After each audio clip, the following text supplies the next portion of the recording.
Buenas tardes, estamos en la ciudad de Jalapa en este su programa de Tardes de Ciencia. Estamos con la 11ª charla de este primer periodo que traemos para ustedes para este año 2021. Estaremos transmitiendo en vivo desde el Facebook de Sábados en la Ciencia y desde esta sala virtual.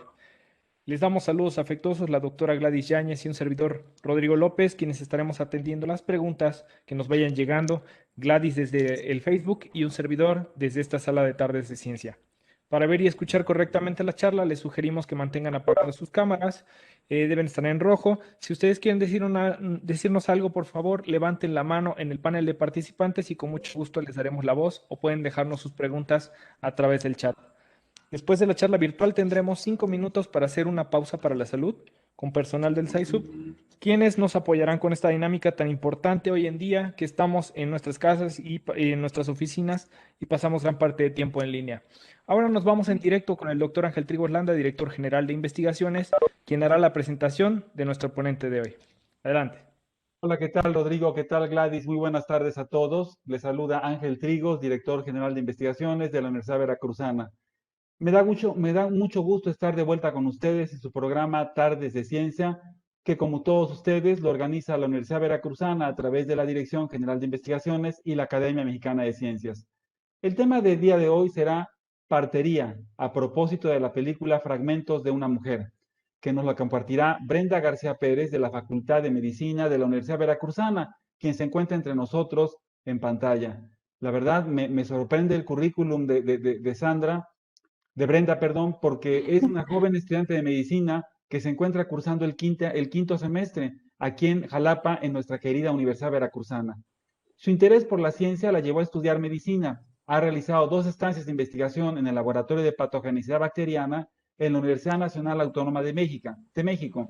Realizó una estancia académica además en el Centro Médico Nacional 20 de noviembre del ISSSTE por la UNAM.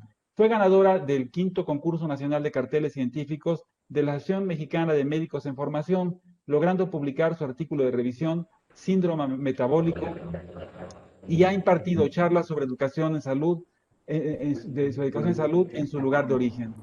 Brenda, te damos la bienvenida y permíteme felicitarte porque a temprana edad tú estás, estás metida en estos lares, los cuales te felicitamos y esperemos que esa chispa que tienes desde joven no la apagues nunca. Adelante, bienvenida y estás en tu casa.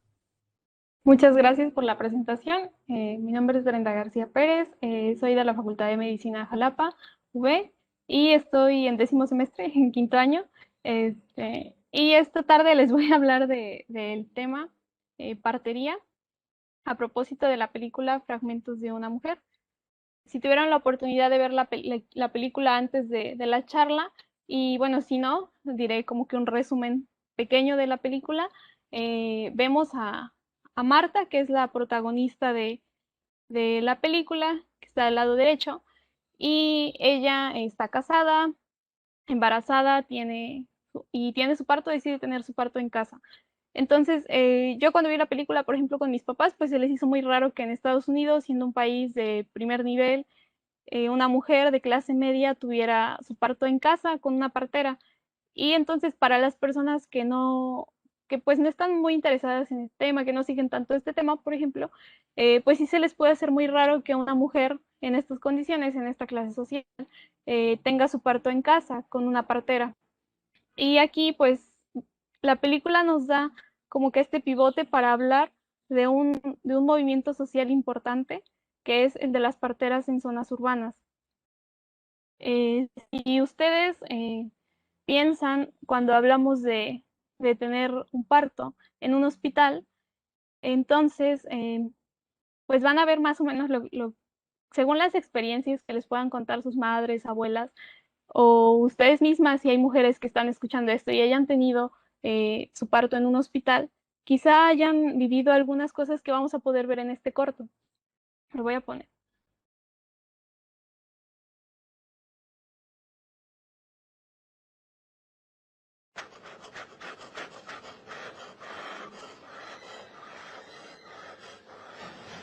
Creo que estoy de parto. ¿Cómo que cree?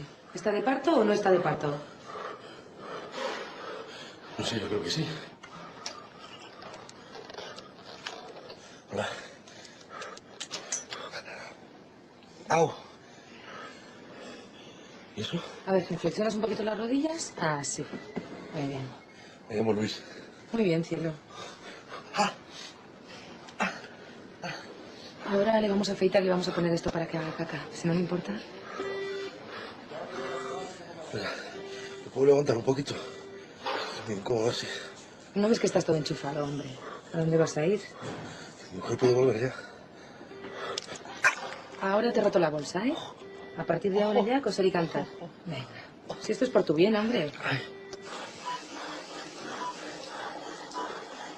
Estamos ya con la dilatación completa y, por tanto, aprovechando los pujos y las contracciones, vamos a dejar que la cabeza descienda a lo largo del canal del parto. Bien. Bueno, venga, que ya casi hemos terminado, majo. Venga, empuja, vamos, vamos, vamos, empuja, empuja, sigue, empuja. No, así no, empuja, empuja. Se me ponga de pie mejor. ¿Cómo te vas a poner de pie, hombre? Pues lo que nos faltaba, entonces no veo yo. Venga, sigue empujando. Vamos, vamos, venga, sigue empujando, sigue. Bien, sigue empujando, venga. Muy bien, ya, ahora. Vamos. Muy bien, venga, tijeras. ¿Pero qué es eso? ¿Qué es eso? ¿Qué hace? Venga, el último empujón, vamos. Venga, vamos. Empuja, ya, muy bien, despacio. Bien. Muy bien. Ya está. Ya está.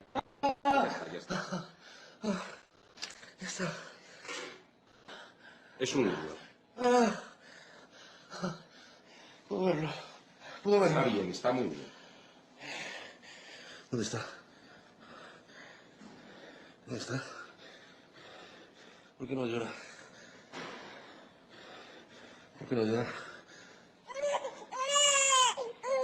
El niño está perfectamente. Ahora lo llevamos a observación y luego te lo llevamos a la habitación, ¿eh?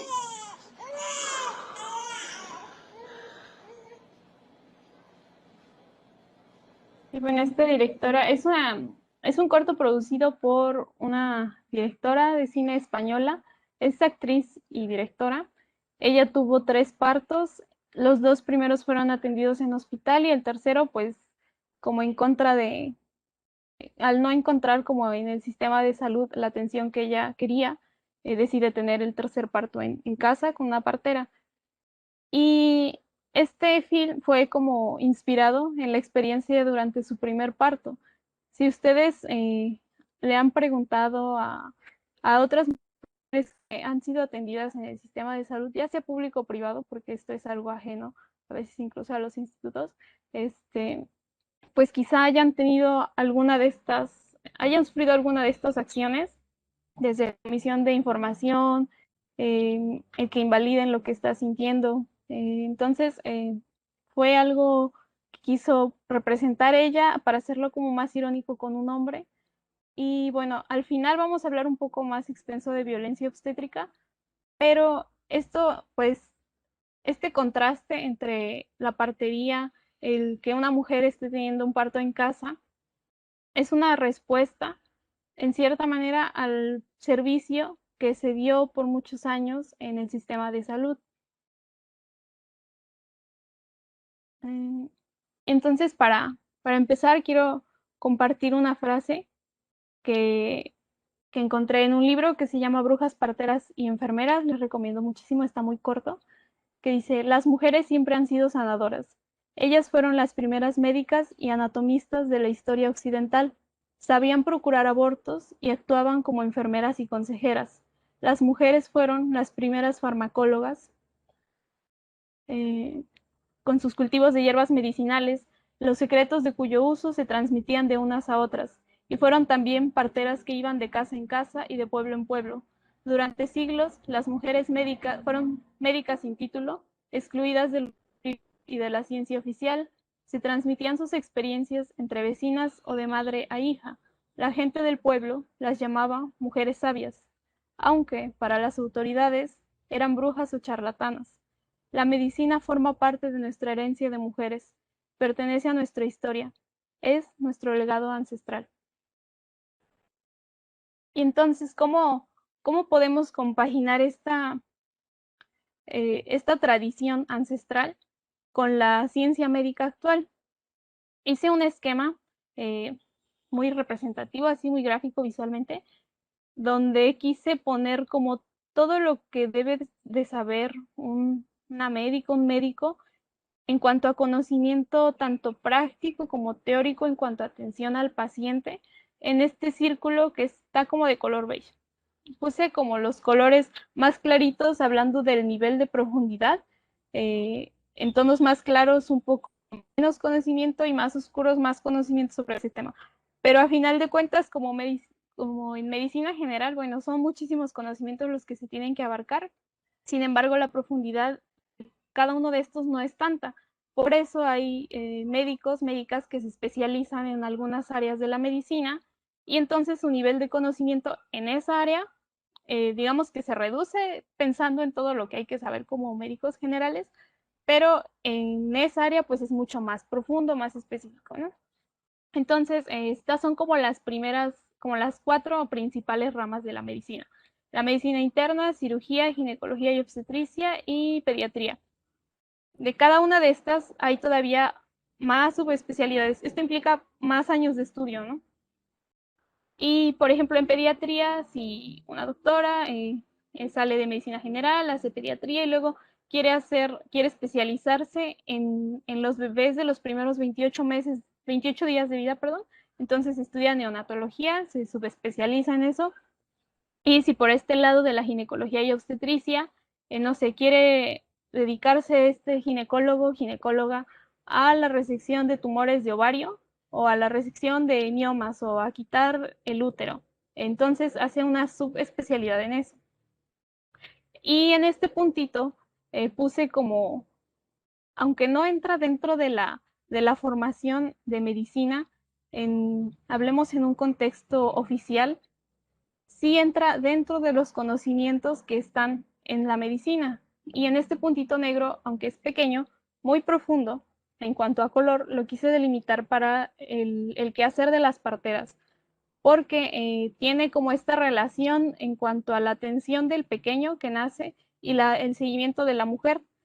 Esto, tanto la mujer como la persona que nace es en un contexto de una persona sana. Una vez que la persona está enferma, pues lo más pertinente sí es que vaya a un hospital. Pero en una mujer sana y cuando el bebé nace sano, es posible que una partera pueda tener este seguimiento. Y no es posible porque ahora se haga, sino porque se ha hecho por años. Entonces, esa era la tradición, la medicina que se tenía hace muchos años y que funcionó porque pues la humanidad persistió, ¿no? Entonces, ¿cuáles son los temas que vamos a hablar durante esta charla? Principalmente los puntos a tratar es el embarazo y el parto, la partería y la obstetricia y la violencia obstétrica. ¿Qué es un embarazo? Primero, para definir el embarazo, tenemos que según la norma oficial mexicana de la Secretaría de Salud, publicada en 2016, bueno, porque hay otras versiones anteriores donde el concepto es distinto, pero según el marco legal de este año, es a la parte del proceso de la reproducción humana que comienza con la implantación del conceptus en el endometrio y termina con el nacimiento. ¿Qué son todas estas palabras? Pues bueno, un hombre y una mujer hablando de sexo biológico tienen relaciones sexuales, ambos sanos, con órganos sexuales íntegros que funcionan bien. Entonces, esta mujer, si tiene, donde vemos este puntito azul, va a tener un ciclo de fertilidad, ¿no? Que se repite cada mes. Entonces, cuando esta mujer ovula, quiere decir que de su ovario va a sacar un óvulo, una célula pequeñita, y cuando llegue a este punto, si tiene relaciones sexuales, van a venir los espermatozoides. Los espermatozoides son atraídos hacia donde está el óvulo. No se van hacia el otro lado, siempre se van hacia este. Deben de ser depositados millones para que sobrevivan unos cuantos y fecunde uno. Entonces va a viajar el espermatozoide hasta acá. La fecundación se da específicamente en la ampolla, en este punto. No se da aquí, no se da aquí, el óvulo cuando está aquí ya no es viable. Solamente por aquí, si vemos como que todas las probabilidades que hay en contra de un embarazo suenan muchísimas, pero pues aún así hay muchos embarazos. Entonces, se da la fecundación y en unos 3-4 días llega al útero, a la matriz. Aquí se implanta y aquí es donde empieza a crecer. Aquí estamos hablando de la primera semana de embarazo. Esto ya es un embarazo, no cuando está aquí ni cuando se fecundó y viene por aquí. Aquí todavía no se considera un embarazo. Nuestro marco legal mexicano dice que el embarazo es hasta que está implantado. Entonces, de aquí, esta es la fase de implantación. Luego esa célula que de por sí ya se viene dividiendo, se va a dividir más y más en la segunda semana. En la tercera semana ya llegamos a un punto donde hay unas células que se van a especializar y formar al bebé y otras células que van a formar la bolsita que rodea al bebé. Entonces, llegada la tercera semana, de la tercera a la octava semana de embarazo, se van a formar los órganos. Van a ser como unas estructuras que sí van a hacer esos órganos, pero son como una estructura base del ser que se está formando. Es como si tuviéramos una casa y dijéramos, en estas primeras 8 semanas vamos a poner los cimientos y los paredones. ¿La casa está terminada? Obviamente no. O sea, falta el techo, falta poner revoco a las paredes, poner de piso, puertas, ventanas y todo para que sea una casa funcional y normal. Entonces, hasta este punto tenemos como que los cimientos y los paredones del individuo, ¿no? Se va a ir, o sea, se va a ir desarrollando. Así tenemos en la semana 10, en la semana 20, en la semana 35 y un embarazo ideal culmina hasta la semana 40. Entonces es cuando llegamos a, fisiológicamente, o sea, lo más normal es que la mujer empiece a tener contracciones y entre en trabajo de parto. Puede tener antes. Las probabilidades de que el bebé no tenga complicaciones, enfermedades y alguna otra cosa, entre más pequeño sea, pues más grandes van a ser de que tenga alguna complicación, pero sí pueden hacer gracias a todos los adelantos que hay actualmente, a las incubadoras que permiten que los bebés sobrevivan afuera de la matriz de la mujer, pero lo ideal es que el embarazo llegue a las 40 semanas. Y en este video les va a mostrar cómo es el trabajo de parto, cómo se divide el trabajo de parto. De entre 30 y 70 segundos.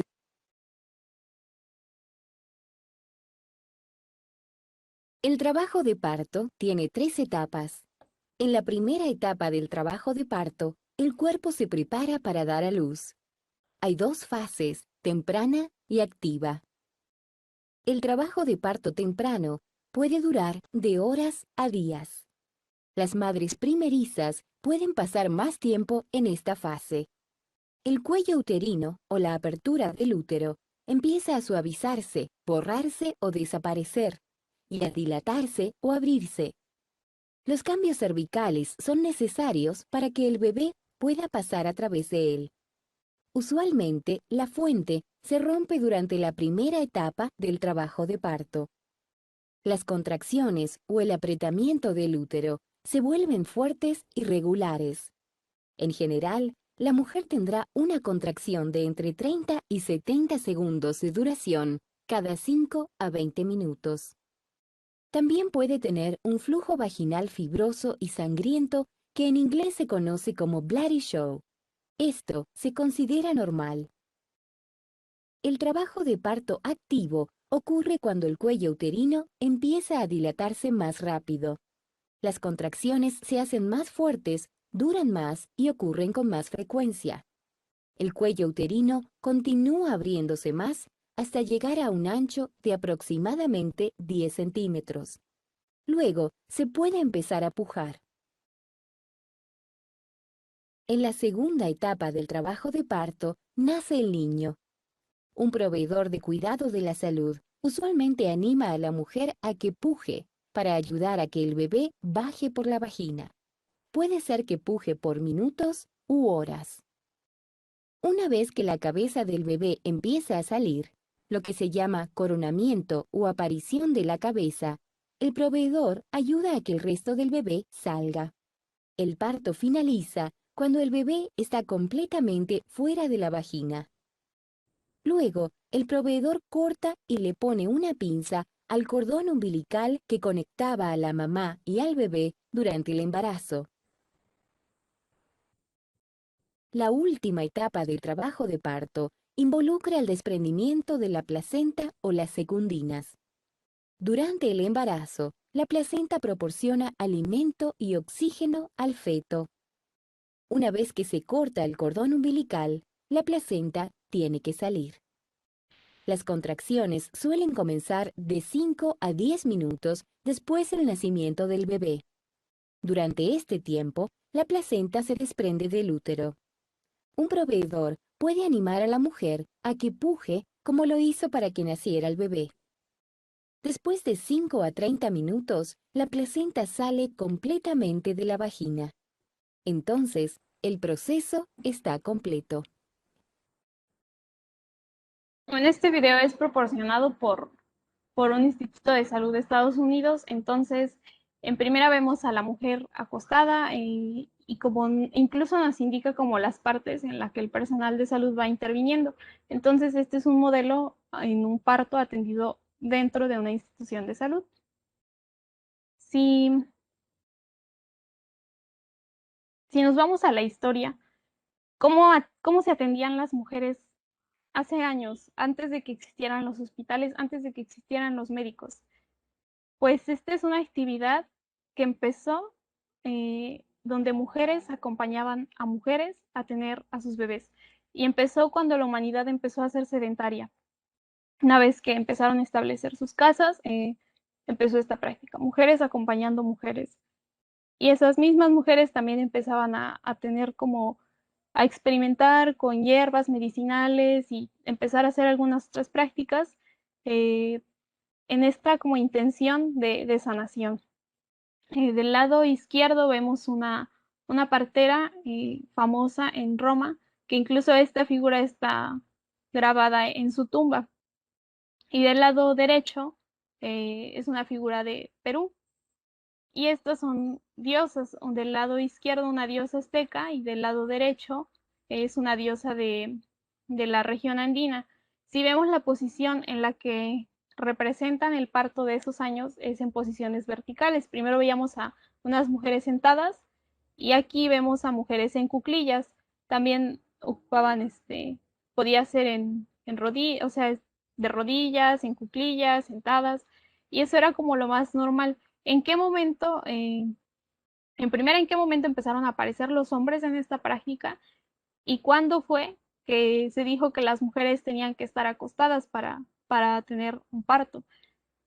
Antes incluso de que los cirujanos empezaran a asistir partos, recordemos que esto, por ejemplo, es en el siglo XVI.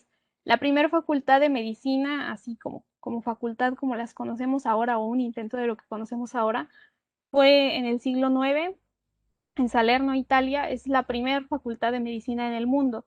En ese entonces sí había mujeres dentro de las facultades y la primera obstetra de la humanidad es Trótula, que después de que ella murió, o sea, ella hizo un tratado de las patologías que sufría una mujer y también una descripción amplia del parto y también de la analgesia, cómo ocupaba los opioides para aliviar los dolores durante el trabajo de parto. Sin embargo, después viene una época de invisibilización de la mujer y alejamiento prácticamente como que de la ciencia de la mujer.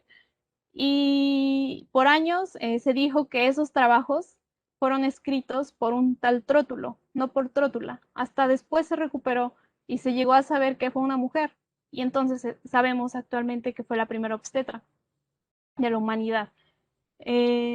Después, bueno, viene en ese entonces, cuando estaban en esa facultad de medicina, empiezan a haber otras en Europa, pero estaba dividida la medicina de la cirugía. Los cirujanos eran otros, o sea, ellos tenían otras prácticas, pero no tenían como esa fama que tienen ahora, ¿no? Ese prestigio. No eran médicos los cirujanos. Entonces, en el siglo XVI se empieza a permitir que los cirujanos asistan en los partos, pero asistan cuando la mujer ya está muerta y entonces hay que abrir, hacer una cesárea para sacar al bebé, o al revés, cuando el bebé ya estaba muerto y ayudar a sacarlo. Es hasta el siglo XVII en París, donde ya se empieza a permitir que los hombres asistan en partos normales. Y en este mismo siglo en Francia, para empezar, también se empieza a utilizar los forceps, que es un instrumento que ayuda y que hasta la fecha es un recurso poco utilizado, pero se sigue tomando como que de él. En casos de partos complicados, donde el bebé no puede salir, entonces se utilizan estas como tenazas que abrazan la cabeza del bebé y lo jalan. En ese entonces, pues era como la moda. Entonces, el médico Guillemot fue quien empezó a sugerir que las mujeres debían acostarse para tener el parto, lo cual era una idea porque era pensando en él, o sea, si yo me siento y la mujer está acostada, es como mucho más fácil para mí tener este trabajo, ¿no? Atender esto. Y si necesito usar forceps, pues los uso aquí, fácil. Y luego Morisot, que fue un médico que atendió a la nobleza de la clase francesa en esa época, fue quien popularizó esta práctica, o sea, que las mujeres tuvieran el parto acostadas, y entonces empezó a ser como algo de clase. O sea, las mujeres que tenían la posibilidad de pagar a un médico en la corte eran quienes tenían el parto de esta manera. Las mujeres que no tenían dinero seguían con parteras y seguían paradas, acostadas o como pudieran, ¿no? Después, ¿por qué estudiamos esto? Porque pues obviamente cuando llegan los españoles en Europa, pues se fue expandiendo esta práctica. Y cuando llegan los españoles a América, es como lo mismo, invalidan el conocimiento de la medicina de los pueblos originarios y también llegan con estas prácticas, llegan con médicos de España y también ponen universidades en el país. Entonces, nunca se pudo prohibir, por ejemplo, la partería en México, a pesar de que sí estaba mal vista, y en Europa sí empezó a haber una persecución de brujas, y en esa persecución de brujas también había mujeres que curaban y mujeres parteras. En México también se hizo, pero no se pudo erradicar a todas estas mujeres porque el sistema de salud siempre ha sido insuficiente para atender a toda la cantidad de población que hay. Entonces, en las zonas más alejadas, las mujeres parteras seguían atendiendo y hasta hace muy pocos años. Es más, a la fecha todavía hay parteras tradicionales, cada vez van siendo menos, pero las hay todavía. Y hacia el siglo XIX deciden tomar como estrategia política empezar a instruir a las parteras porque creen que ellas son como las causantes de la mortalidad materno-infantil en México. Ver el problema así de una manera tan simplista, decir que las parteras son las causantes de la mortalidad materno-infantil, es como echarle la culpa a una sola cosa, cuando hablar de mortalidad materno-infantil es un problema enorme, que son todos los factores que rodean a la embarazada desde el momento en el que concibe hasta un año después de que el bebé nace. Entonces, son muchísimos problemas y decir que era el problema de las parteras, pues es algo muy simplista, ¿no? Pero pues esta estrategia se toma, obviamente se capacita a las parteras tradicionales, la estrategia no da resultados o no los que se esperan, sigue habiendo muchas muertes. Entonces, pues se dice, ellas ya no tienen por qué atender partos, vamos a atenderlos solo los profesionales. Se empieza a capacitar a enfermeras en partería también, pero las parteras tradicionales siguen existiendo porque el sistema de salud sigue siendo insuficiente para llegar a las zonas más remotas del país. Y eso pues sigue siendo una realidad. Entonces el discurso ha cambiado, pero a la vez, si lo vemos de esta manera, pues no ha sido demasiado el cambio porque en las zonas alejadas se sigue aceptando y se empieza a valorar el que haya parteras para cubrir esa necesidad de salud. Entonces, también se llega a plantear qué de lo que hacen ellas nos puede servir dentro de la medicina, ¿no? Y por qué se acuesta a las mujeres si en un principio el acostarlas para que tuvieran el parto fue por comodidad del médico. Entonces se formula esta pregunta, se hacen investigaciones, se estudia a muchas mujeres en trabajo de parto y se llega a la conclusión que durante la primera fase, como decía el video, en lo que el cuello cervical se expande para que empiece a bajar el bebé por el canal vaginal, en ese momento sí es necesario y sí tenían razón en que las mujeres caminaran, en que hubiera movilidad para que evolucionara en un menor tiempo. Y durante la segunda fase, la evidencia es como contradictoria. Por un lado, sí se afirma que el trabajo de parto en la segunda fase, o sea, cuando el bebé sale, cuando su cabecita sale y su cuerpo de la mujer es más rápido cuando la mujer está en posición vertical, o sea, las posiciones que se adoptaban desde los comienzos de la humanidad. Pero la evidencia, cuando digo evidencia, es que se hacen muchos estudios y se habla de niveles de evidencia, son como otras cosas, otros términos médicos, pero si dicen que el grado de evidencia es alto, entonces se toma como verdad. Si dicen que es bajo, pues con dudas. Y con dudas se puede tomar que haya más riesgo de sangrados y que haya más riesgo de desgarros. Aún con esas dudas, como no se sabe si es cierto o no, pero sí sabemos que el trabajo de parto es más rápido, entonces la Organización Mundial de la Salud nos dice que durante la primera fase sí hay que alentar a las mujeres que estén en una posición erguida o que tengan movilidad, a las mujeres de bajo riesgo, o sea, con un embarazo sin riesgos. Y con riesgos me refiero a otras enfermedades que ocurran durante el embarazo, como que suba la presión, que tengan diabetes o alguna otra enfermedad en el corazón, en los riñones, algo que pueda como ser un cuadro complejo. Pero si es una mujer como la mayoría, como el 90% de embarazos, sí hay que alentar a que se muevan.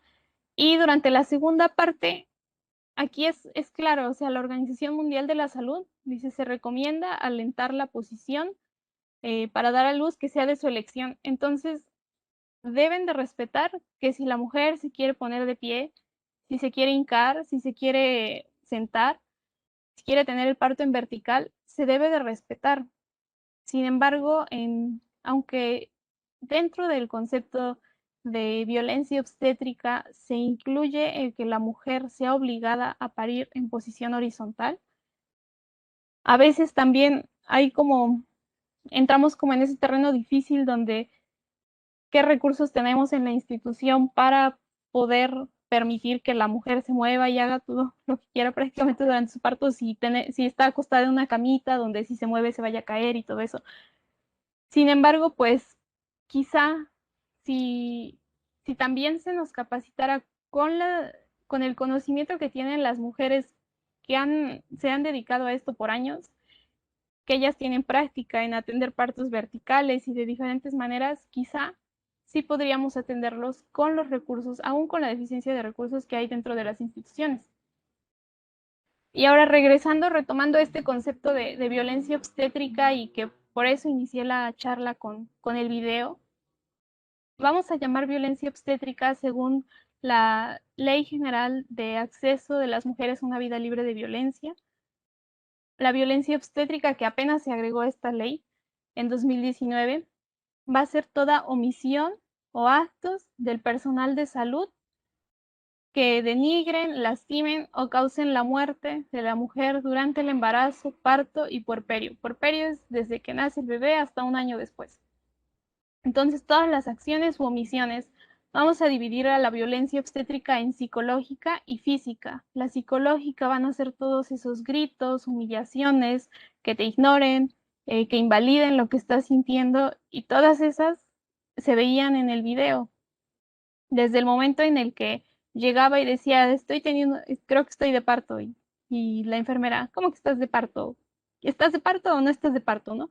O sea, invalidando lo que está sintiendo, después no se presentan, no permiten que se mueva, le ponen medicamentos y le empiezan a picar y ni siquiera le avisan qué va a pasar, después no le están diciendo cómo evoluciona, le piden que puja y le dicen que está haciéndolo mal. Entonces, todas esas cosas que durante una época fueron lo más normal, ahora, afortunadamente, gracias a todas esas denuncias de millones de mujeres a lo largo del mundo, alrededor del mundo, se ha empezado a tipificar como violencia obstétrica y actualmente se puede meter una demanda en contra del sistema, en contra de las personas que prestaron este servicio de salud. En la violencia física, pues hacer procedimientos innecesarios, como hacer cesáreas. La Organización Mundial de la Salud dice que más o menos del 10 al 15% de todos los nacimientos van a ser por cesáreas, porque las cesáreas a veces son necesarias, pero es como en el menor de los casos, hablar de un 10 a 15% es poco, pero en México el porcentaje de cesáreas es de 45% más o menos. Entonces, el hacer cesárea sin siquiera avisarle a la mujer motivo por el que se le tiene que realizar una cesárea, también es considerado como violencia obstétrica. El no aplicarle analgesia cuando la mujer lo está pidiendo y forzarla, este es el punto como importante, forzarla a que esté en posición horizontal cuando ella, o sea, quiere cambiar de posición. Entonces, hay una encuesta sobre que mide las dinámicas de relaciones en el hogar. Pero en el último año, en la encuesta de 2016, incluyeron una pregunta importante, que si sufrió algún tipo de violencia en el último parto en los últimos 5 años. Y se expresó es que el personal la regañó, le gritó o se tardaron en atenderla porque decían que se quejaba mucho, la ignoraron o no le aplicaron analgesia, o también está este punto que es como bien difícil, que le coloquen métodos anticonceptivos sin su consentimiento o a veces ni siquiera les informan que les están aplicando un método anticonceptivo. Entonces, no tomar en cuenta la decisión de la mujer es lo más importante, o sea, es como el máximo punto de violencia dentro de la atención. Y cuando se preguntó dónde fue el parto, o sea, con quién sufrió esto, ¿no? Y vemos en la cima de esta estadística a las instituciones públicas, después a las instituciones privadas del país, o sea, ya sea hospitales o consultorios, y en último lugar, o sea, hay parteras o curanderas, porque también creo que eso es en parte generacional, que no significa que estando con una partera o curandera no vaya a sufrir violencia, no vaya, que ella ya no le vaya a gritar o algo así, pero si comparamos el porcentaje tan bajo con las instituciones públicas, quiere decir que ellas están haciendo algo distinto. Quizá eso distinto puede ser tan pequeño como que no le griten, como que la escuchen, que la acompañen en este proceso tan difícil, en lugar de estarle diciendo puja, puja, puja y separarla del bebé. O sea, esas cosas, gracias a todas esas denuncias, actualmente la práctica médica durante el parto es distinta. O sea, ahora la tendencia es que el primer minuto de vida del bebé es importante, que tenga contacto piel con la mamá, que en todo momento se le esté informando qué es lo que está pasando, que dentro de la primera hora tenga oportunidad de lactar al bebé. Y todo eso ha sido gracias a las denuncias de violencia. Es importante también nombrar o compartir que no hay tantas denuncias oficiales, sin embargo, porque pues para empezar antes ni siquiera estaba en el marco legal del país, actualmente está, actualmente se puede denunciar, sin embargo las denuncias no son tantas, entonces esto que se sabe por encuestas es como anecdótico, ¿no? Solamente porque se pregunta a las mujeres y se sabe que existe violencia, pero si uno va a las cifras oficiales es como si no existiera. Entonces, ¿con qué nos podemos quedar ya para cerrar esta charla? En primera, que la atención a la salud de la mujer durante el embarazo, parto y puerperio debe ser centrada en la mujer, porque ese es el modelo que había tradicionalmente de mujeres acompañando mujeres con lo que inició la partería y después, cuando empezó la medicina, recordemos que el hacer que las mujeres tuvieran el trabajo de parto en posición horizontal no fue pensando en las mujeres, fue pensando en el médico que estaba atendiendo ese trabajo de parto. Entonces, debemos recordar eso siempre, que cuando una mujer va a un hospital o está teniendo un parto en casa, la atención es centrada en ella y como mujeres deben de exigir eso, que la atención es en ustedes. La partería y la obstetricia son ciencias complementarias, no quiere decir que están peleadas. Hay otros países donde las parteras están integradas al sistema de salud, como en la Unión Europea. Hay parteras incluso en hospitales, o en Canadá, donde las parteras pueden estar atendiendo en casas, o en Estados Unidos también, donde las parteras atienden en casas y pueden hablarle al hospital: miren, el parto evolucionó bien, ya nació el bebé, no hay problema. Y también les dan los certificados de nacimiento, porque en México, como no es algo que esté regulado, no están reconocidas oficialmente dentro del sistema de salud, entonces tienen muchos problemas con eso. También las parteras son una pieza clave en la atención de salud de la mujer, tanto en zonas rurales como urbanas. Si vemos actualmente pues hay un discurso en el que sí se permita que las parteras estén en zonas donde no hay hospitales, donde no hay atención médica, pero ¿por qué no permitirlo? También ese beneficio, el que las mujeres tengan su parto en casa en zonas urbanas. Eso requiere una planeación de un sistema de salud donde la mujer que está en casa identifique un hospital cercano en caso de complicaciones, hay un médico o una médica que esté pendiente de eso, pero eso no le quita el beneficio de que tenga ese gusto de parir en casa, ¿no? La reducción de la mortalidad materna infantil no solo se debe centrar en la atención del parto, sino en todo el contexto que rodea a la mujer embarazada. Como mencioné hace años, se le culpó a las parteras el hecho de que hubiera una tasa alta de mortalidad materno-infantil, ignorando todo el contexto que vivía la mujer, desde que si estaba desnutrida en el momento del embarazo, qué es lo que tenía que hacer, en qué tenía que trabajar durante el embarazo para comer y todo esto. Entonces, se debe de pensar como en un todo, todos y cada uno de los puntos que influyen en la mortalidad materno-infantil y no solo ver a las parteras como las causantes de la mortalidad. Y por último, hablando de la película que fue como el motivo de esta charla, la película nos habla de una partera que como que a ojos de todos, cuando la vemos, pareciera que estaba nerviosa, podemos dudar de su capacidad y todo, pero o sea, no ignoremos eso, que es una película que intentaba no hablar de partería, intentaba hablar de mortalidad perinatal y cómo vivía una familia ese duelo. Entonces era necesario que un bebé muriera para que esa película ocurriera, ¿no? Entonces ponen a una partera en el peor de los escenarios, en un país de primer nivel, donde las parteras estudian, tienen una educación formal, reciben capacitación para qué hacer en caso de que el bebé no respire al nacer, entonces todas las maniobras iniciales las pueden hacer. La partera no las hace adecuadamente, ni siquiera tiene el equipo que llevaría una partera. Entonces, como que ponen en el peor escenario a la partera, pero no olvidemos eso, o sea, que es una película que intentaba que esa era la historia, que el bebé muriera y que a partir de ahí pues ya contara el duelo de la familia. Entonces hay que ser muy cuidadosos en los juicios que nos hacemos a partir del contexto que nos marcan ahí. Y bueno, para finalizar, estas son como lecturas recomendadas. En cuanto a historia de la medicina, les recomiendo muchísimo el podcast de Diana Uribe de Historia de la Medicina, producido por la Casa de la Historia. También en cuanto a la cacería de brujas, la película de Aquelarre, que está en Netflix. Les recomiendo ver la película si no la han visto. Y también a Esther Vivas con el libro de Mamá Desobediente. Les dejo con esta última frase de Esther Vivas. En ese libro hace una recopilación de toda la maternidad y dentro de la maternidad, en la segunda parte del libro, habla del trabajo de parto, cómo se lleva a cabo en las instituciones y en casa, habla mucho de las parteras. Entonces los recomiendo mucho que lo lean y pues si quieren preguntar algo, alguna duda, aquí estoy para eso.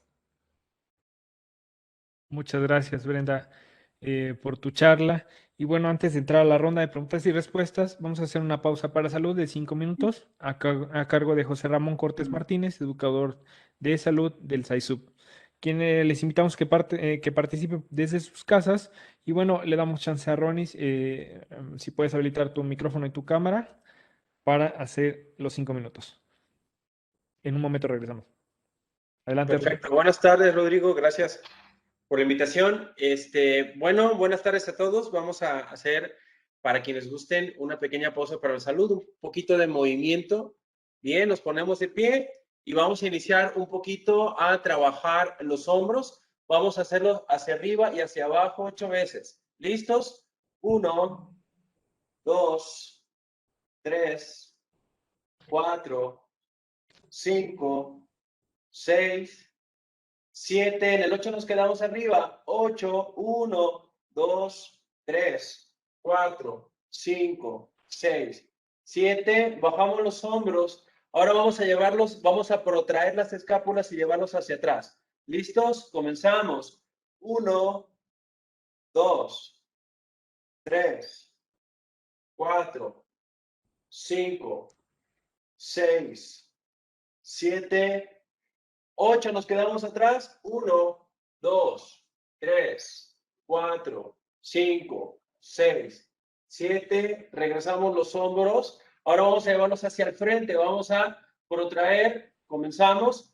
1, 2, 3, 4, 5, 6, 7 y nos quedamos al frente. 1, 2, 3, 4, 5, 6, 7, 8. Bien, regresamos los hombros. Ahora lo que vamos a hacer es agarrar nuestras manos, ¿sí? Vamos a llevar las manos arriba de nuestra cabeza y lo que vamos a hacer es jalar el brazo hacia un lado para estirar los tríceps y ahí nos quedamos. 1, 2, 3, 4, 5, 6, 7 y ahora metemos la espalda, también jalamos y estiramos la espalda. 1, 2, 3, 4, 5, 6, 7, 8. Regresamos a la posición normal y ahora vamos a pasar a estirar el otro brazo. Primero estiramos nada más los tríceps. Comenzamos. 1, 2, 3, 4, 5, 6, 7, 8. Ahora inmiscuimos la espalda. 1, 2, 3, 4, 5, 6, 7, 8. Bien, regresamos a la posición normal. Vamos a pasar ahora un poquito con el tronco. Lo que vamos a hacer es hacer giros hacia un lado y regresamos al centro. ¿Sale? Comenzamos. 1, 2, 3, 4, 5, 6, 7. Y en el 8 nos quedamos atrás. 1, 2, 3, 4, 5, 6, 7, 8. Regresamos al centro y vamos a repetir lo mismo del otro lado. 1 al centro. 2, 3, 4, 5, 6, 7. Y en el 8 nos quedamos a un lado. 1, 2, 3, 4, 5, 6, 7, 8. Regresamos al centro. Muy bien. Ahora vamos a estirar los brazos al frente y vamos a empezar a estimular un poquito los codos. Flexión y extensión. ¿Listos? Comenzamos. 1, 2, 3, 4, 5, 6, 7, 8. Ahora con una mano vamos a estirar la parte frontal, ¿sale? Del brazo. ¿Listos? 1, 2, 3, 4, 5, 6, 7. Soltamos. Cambiamos de brazo. Comenzamos. 1, 2, 3, 4, 5, 6, 7, 8. Bien, hemos terminado. Espero que les haya sido útil y nos vemos el próximo martes. Buenas tardes. Muchísimas gracias, Ronnie. Pues bueno, ahora sí pasamos a la sección de preguntas y respuestas, agradeciendo nuevamente al SAISU por su apoyo para realizar esta pausa. Tenemos algunos comentarios desde el Facebook. Y bueno, nos escribe Silvino Morales, dice buenas tardes. Eva Martínez, buenas tardes. Eva y Silvino, les mandamos un fuerte abrazo y un saludo de parte de Tardes de Ciencia. ¿Quiénes más tienen comentarios o preguntas? Pueden levantar la mano en el panel de participantes de aquí de la sala de Tardes de Ciencia o escribirnos por el Facebook y Gladys nos va a hacer el favor de hacernos llegar sus preguntas para podérselas hacer a Brenda. Entonces, si tienen alguna duda referente a lo que expuso Brenda, pueden habilitar su micrófono también y pueden hablar directamente con Brenda. Carmen Hernández, excelente charla y la pausa muy ad hoc. Muchas gracias, Carmen. ¿Alguien más que se anime a platicar con Brenda? Adelante, Jorge, te escuchamos. Si puedes habilitar tu micrófono. Exacto. Hola, ¿qué tal? Buenas tardes. Saludos Buenas a todos. Hola, Brenda. Bueno, yo tengo una duda. Claro. Alguna vez escuché acerca de que esta clase de partos donde es la mujer quien impone las condiciones para tener a su bebé, se les llama o se les ha puesto la etiqueta de partos naturalistas. Y en una ocasión también llegué a escuchar que en algunos casos se presentaba que la mujer ha llegado a dar a luz, por ejemplo, a orillas del río, donde se tiende a sumerger en ese momento de labor de parto con la intención de que el agua aliviane el dolor y sea más fácil el alivianarse, ¿no? En ese momento. No sé si sepas algo al respecto que nos puedas comentar, si llega a ser recomendable o no. Eso creo que sería todo. Sí, pues realmente de esta corriente no había escuchado mucho. Al menos, por ejemplo, en las parteras urbanas normalmente utilizan una tina para, para que se sumerjan las mujeres y sea un poco más fácil también la adaptación del bebé al medio, porque a final de cuentas, ay, perdón ese ruido, pero en casa hay muchos ruidos. Perdón, sí, el bebé pues en el útero está en un ambiente cálido, está en agua, entonces es como que más fácil la transición, al menos si lo hacemos en agua caliente. En el río no sé qué tan favorable sería porque para empezar el agua estaría fría y lo que sí hay que cuidar es la temperatura del bebé durante los primeros minutos y horas. Entonces, pues sí habría que ver como esas prácticas, pero al menos cuando es en casa, con una temperatura controlada, pues sí, y la mujer obviamente que esté en condiciones favorables, que no tenga alguna patología o contraindicación, tiene o sea, está en su completa opción en la decisión de tener el parto así.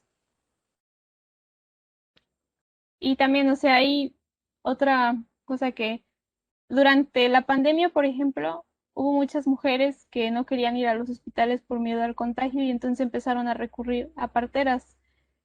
Se empezó a aumentar como que la demanda de parteras en zonas urbanas, pero había algo de lo que se quejaban porque lo leí en alguna entrevista, de que las mujeres que se empiezan a atender con ellas desde el principio, pues tienen toda una capacitación para poder reconocer el dolor durante el trabajo de parto y entonces sea como que algo que ya no las tome de sorpresa y no solamente que ese día voy con la partera y espero que ella solucione todo, ¿no?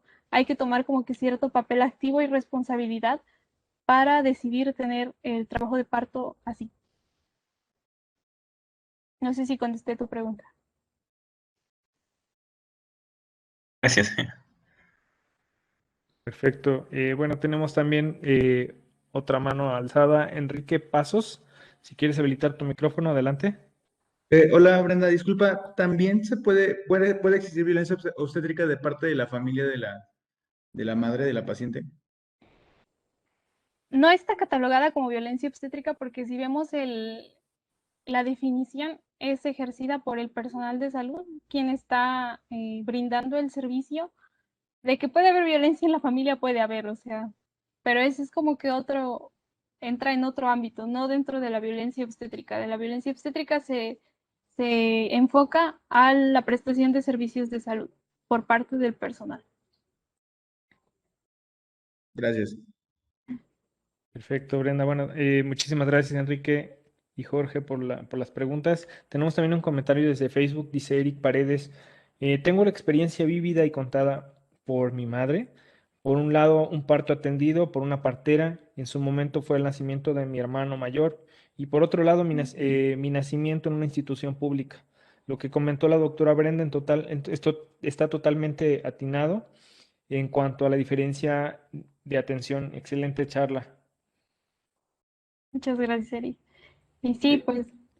precisamente, o sea, hace años, ahorita pues para empezar, con el tipificar este tipo de violencia y ponerlo ya en la ley y de cierta manera como que asustar al personal de salud de que puede ser demandado por una práctica así, pues empieza a disminuir y esperemos que en algunos años ya esto sea algo anecdótico, pero hubo años donde, pues así como se veía en el video, ¿no? Que el médico le estaba explicando a los alumnos que iba a pasar esto, como si estuviera hablando de un animal ahí tumbado, ¿no?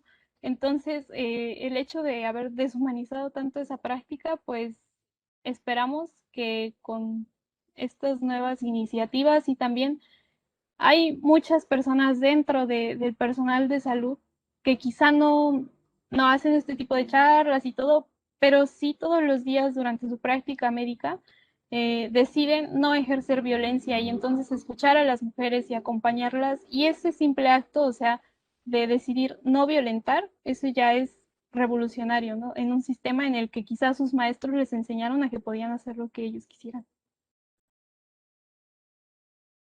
Muchas ¿Iba a hablar gracias.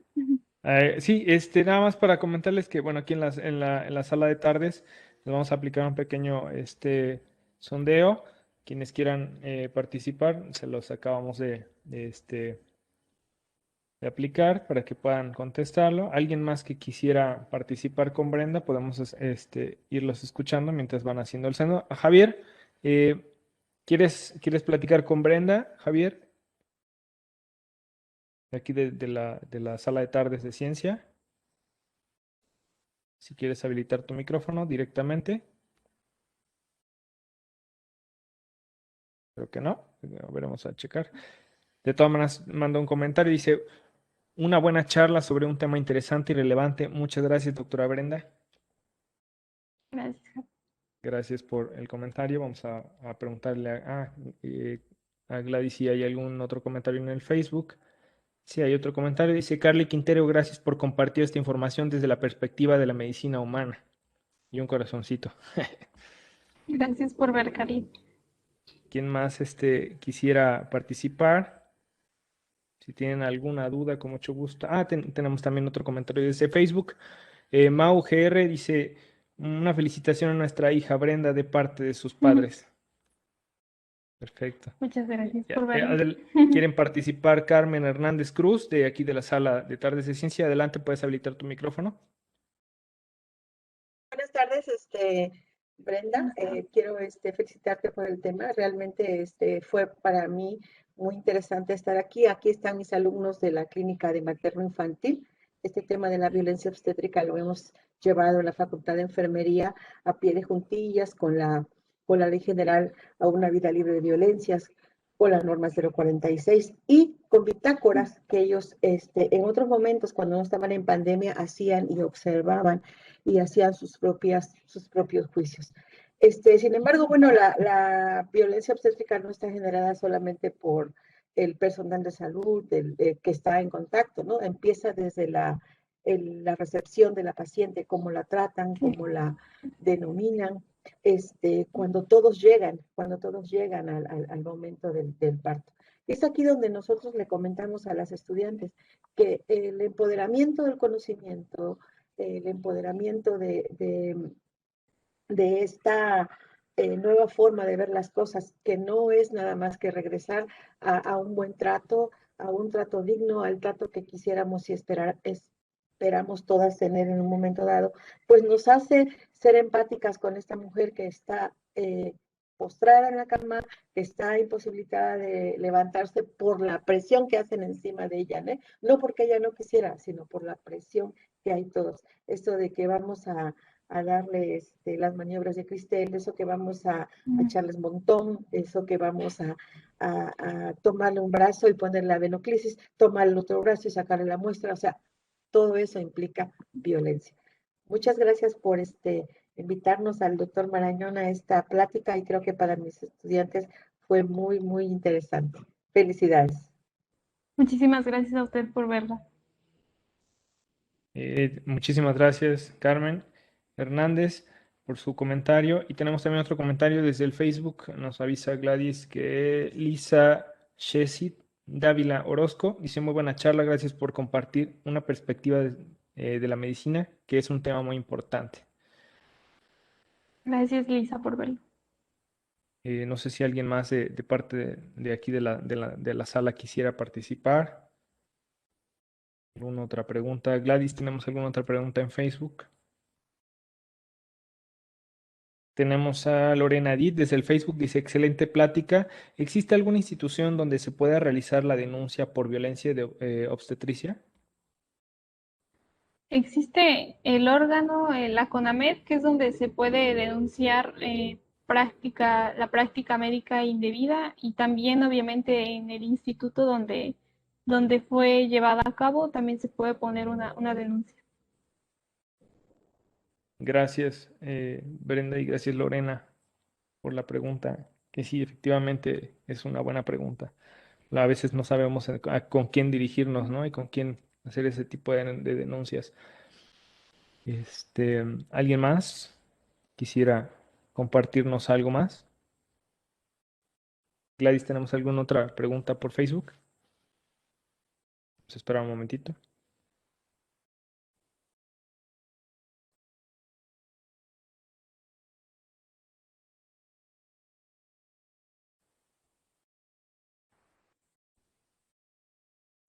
Vamos a esperar.